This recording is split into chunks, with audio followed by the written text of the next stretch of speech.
Continuamos con el padre Alberto Cutié. Alberto, vamos a hablar de los detalles de Ruama, que le dicen Bunny, para aquel que no sabe, es el nickname de la esposa del padre Alberto, la mafia rosada. Cuando tú dices que hay una mafia rosada, yo te voy a citar unos cuantos pasajes del libro y tú me vas a abundar. Tú dices, hay una política de don't ask, don't tell, que es la misma que tiene el ejército norteamericano con los homosexuales. No preguntes y no digas. Si tú no dices, yo no pregunto, y viceversa. Hay una mafia rosada que protege a la Iglesia Católica y esa mafia se compone por gays, sacerdotes que viven en el closet y que ocupan todos los niveles de la jerarquía eclesiástica. También dices que esta mafia rosada promueve su propia agenda y que suelen ser las mismas personas que muestran tendencias homofóbicas en el público o en el confesionario. Además, los amigos reciben las mejores parroquias, son nombrados monseñores y ascienden a ciertas posiciones. Y hay un obispo que es conocido como la Reina del Sur en una diócesis. Pero wow, para los hermanos católicos que nos están mirando, que aman a su iglesia, esto tiene que ser muy fuerte. Yo la amo también. Sí, yo también amo esa iglesia. Yo creo que cuando uno critica sin fundamento o dice las cosas sin fundamento, eso es muy malo. Como muchos titulares que han dicho, el padre Alberto ataca a la iglesia. Yo no estoy atacando a la iglesia católica. Yo creo que estoy diciendo experiencias que yo viví durante casi 25 años discerniendo, preparándome y viviendo el sacerdocio. Esto no es un ataque sin fundamento. Esto es lo que yo viví y lo que vi con estos ojos. Pero nadie se atreve a decir esto. Bueno, es que nadie quiere pasar a 8 años en un seminario para vivirlo. Nadie quiere aguantar palo, ¿no? Durante 15 años de aguantar cosas. Y no solamente eso. Esto que yo digo no se aplica a todos los sacerdotes. No, claro. Pero ciertamente se aplica a un grupo de sacerdotes que tienen mucha influencia. Y usted le pregunta a casi cualquier sacerdote, no solamente en Estados Unidos, América Latina, y te dicen, sí, realmente es así. Hay gente que usa la posición y la situación para proteger a otros que están en situaciones similares. Esto ha salido en los... Le voy a decir algo, el padre Alberto no es el único que ha escrito este libro.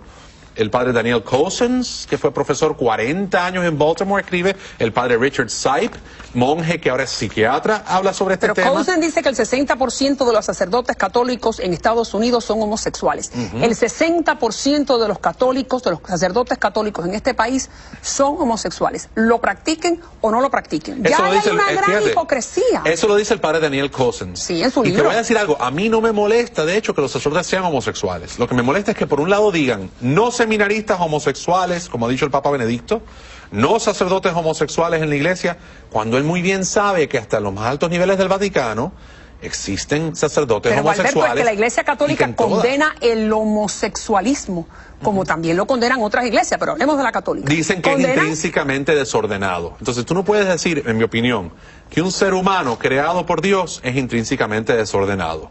Porque yo creo que eso en sí es un desorden. O sea, si Dios nos ha creado a todos diferentes, si tú ves los árboles y todos los árboles son diferentes, y ves las aves del cielo, y ves el mar, y ves todo, y todo en la creación es diferente, porque un ser humano que tiene orientación homosexual es intrínsecamente desordenado. Pero aparte de eso, estamos hablando de la gran hipocresía que demuestran estas palabras. Si tú me estás diciendo que hay un obispo que le dicen la Reina del Sur y que en el seminario había un alto grado de homosexualidad en el que ya tú estuviste y de promiscuidad, y que el rector tenía un amante seminarista, esto está en tu libro, y que el obispo tenía algunos amantes seminaristas, por favor, estamos hablando de unos niveles de hipocresía espantosos.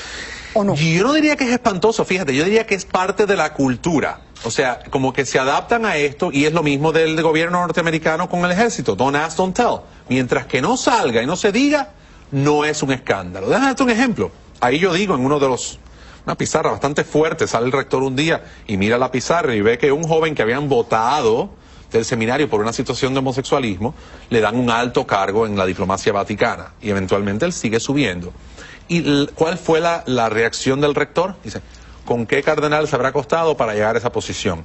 Eso fue un rector de un seminario delante de un montón de seminaristas. Es una frase muy fuerte. ¿Cómo? Pero repítemelo otra vez. ¿Con qué cardenal se habrá acostado para llegar a esa posición? Ese fue el rector del seminario mío, delante de un grupo de seminaristas que la mayoría somos sacerdotes hoy día. ¿Y qué tú pensaste en ese momento? No, gente, yo tenía 19, 20 años y decía, ¿qué está hablando él? No, para mí los cardenales no se acostaban con nadie, ¿no? Y para mí también. Y entonces eso era un poco doloroso. Doloroso para un hombre joven que tenía esta imagen idealista de la iglesia. Yo hago estas historias, fíjate, en el libro no para escandalizar a la gente, ni para que el católico romano devoto se sienta mal sobre su iglesia, porque la iglesia es mucho más que eso. Y uno tiene que ver también el Espíritu Santo que actúa a través de toda esta fragilidad humana. Claro. Y yo lo veo. Que tiene compasión de nosotros los pecadores. Exacto, pero yo creo que no conocer esas cosas es no conocer toda la historia. Y creo que es bueno que la gente sepa que un hombre dentro de una institución donde hay una serie de irregularidades comunes y aceptadas, uno empieza a sentirse como que, espérate, ¿dónde estoy yo metido? De hecho, hay muchos libros escritos sobre estos ex seminaristas, por ejemplo, que han escrito libros diciendo, por ejemplo, hay uno que se llama Goodbye Good Men, donde un seminarista dice, los hombres heterosexuales se sienten fuera de lugar en muchas órdenes religiosas y en muchos seminarios, porque lo que protege la iglesia es este tipo de comportamiento. Pero yo no estoy diciendo que eso decir, sea en todas partes. Pero escucha lo que acabas de decir. Realidad. Hay una discriminación por parte de los sacerdotes gays a los sacerdotes que no son gays. En algunas situaciones. ¿Y tú sentiste eso? Yo no sentí eso, fíjate. Yo sentí que los sacerdotes homosexuales o los seminaristas homosexuales eran mis compañeros, que tenían sus situaciones, que algunos de ellos siguen teniéndolas ahora como sacerdotes, y simplemente uno vive en esas situaciones. Pero tú me estás diciendo entonces que en este momento, en esta ciudad, hay sacerdotes católicos que eran amigos tuyos, que eran amigos, bueno, que eran cercanos porque estaban contigo en el mismo servicio, que tienen amantes hombres.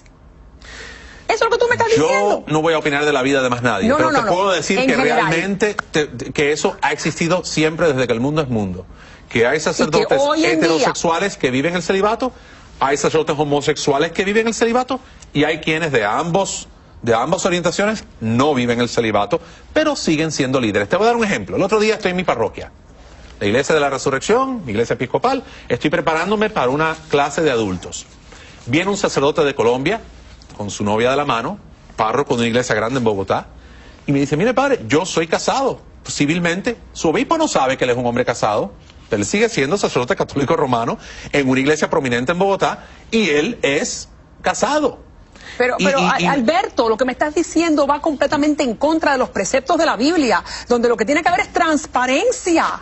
Sí. Si yo soy católica y yo considero que la persona que me está dando la misa está siguiendo una serie de preceptos morales y que es célibe, porque eso es lo que dicta la iglesia, entonces si no lo es, ¿me está mintiendo o me equivoco?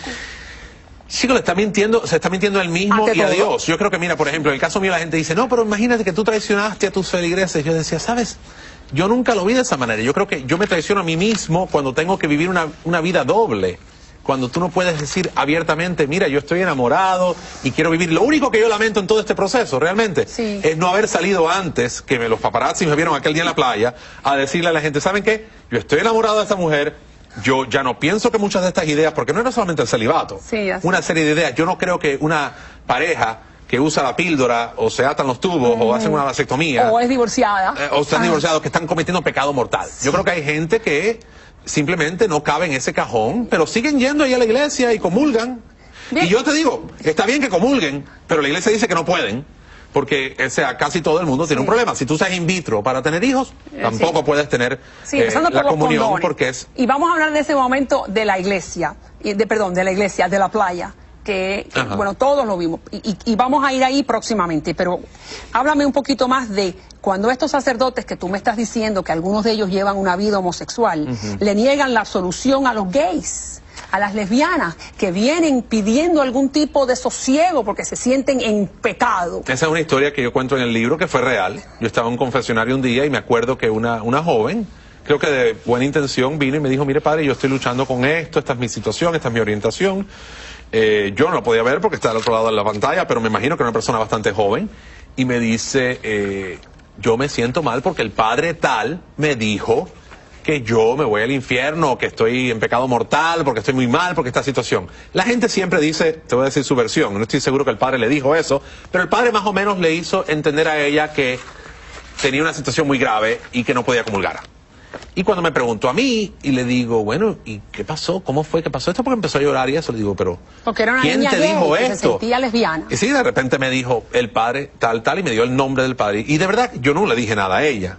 Pero yo por dentro, y lo cuento en el libro, me sentí tan mal porque ese padre tenía reputación de tener su pareja y de estar en otra situación de homosexualismo. Y decía yo, ¿cómo es que la misma gente, siendo homosexual dentro de ella, se discriminan tanto a estas personas que vienen buscando ayuda. O sea, y te voy a decir, hay algo maravilloso en ser episcopal, y te digo esto, que en nuestra iglesia hay gente ultra conservadora, hasta el punto que son hasta más conservadores que muchos católicos romanos, y hay gente ultra liberal, ¿no? Yo quisiera pensar que no soy ni de un extremo ni del otro, pero la realidad es que a todo el mundo se le acepta y se le respeta, y no se le impone ser algo que no son.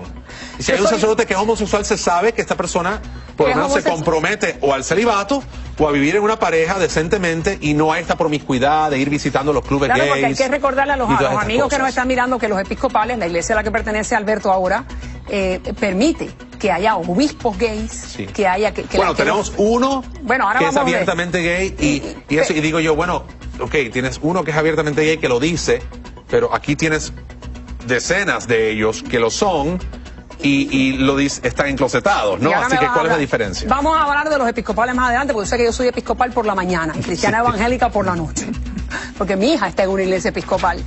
Una mujer me llamó la atención, era hermosa, con una figura impresionante, cabello largo y oscuro y ojos claros, miel profundo.